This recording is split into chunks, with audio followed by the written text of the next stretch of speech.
ప్రశ్నించడం కన్నా హిందువులందరూ కూడా మేల్కోవాలి అని చెప్పేసి పవన్ కళ్యాణ్ గారు ఒక మాట అన్నారు. సో ఇందులో మతాలు రెచ్చగొట్టే విధంగా మీకు ఏమైనా అనిపిస్తుందంటారా? లేదు లేదు, ఆయన ఎప్పుడు ఏ మతాన్ని కించపరచలేదు, ఏ మతాన్ని రెచ్చగొట్టలేదు. మన ధర్మాన్ని మనం కాపాడుకోవాలి, మన సనాతన ధర్మాన్ని మనం రక్షించుకోవాలని పదే పదే చెప్తున్నాడు. ఎందుకంటే మనది అఖండ భారతదేశం.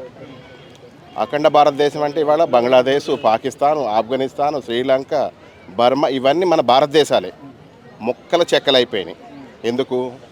విదేశీయులు, పరదేశీయులు మన దేశం వచ్చి మన దేశ సంపదన్ని, మన దేశీయుల్ని కూడా ముక్కలు ముక్కలుగా కొన్ని కోట్ల మందిని చంపేసి ఇవాళకి ఒక భారతదేశం మిగిలింది.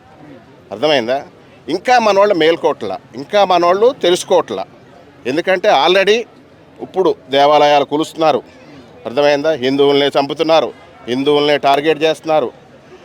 బంగ్లాదేశ్ రోహింగ్యాలను తీసుకొచ్చి ఇక్కడ ఓటింగ్లు చేసుకుంటూ దేశాన్ని సర్వనాశనం చేస్తున్నారు. ఒకసారి తెలుసుకోండి. మనం రక్షించుకోవాలి ఇక నుంచి.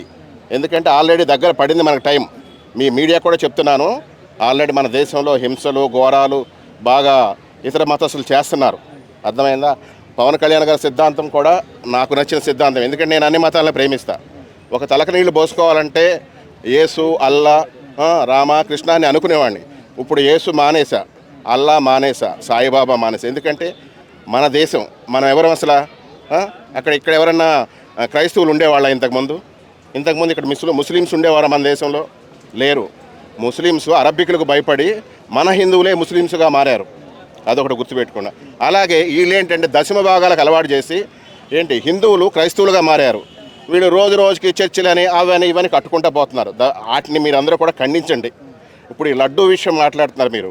లడ్డూలో నెయ్యే లేదు.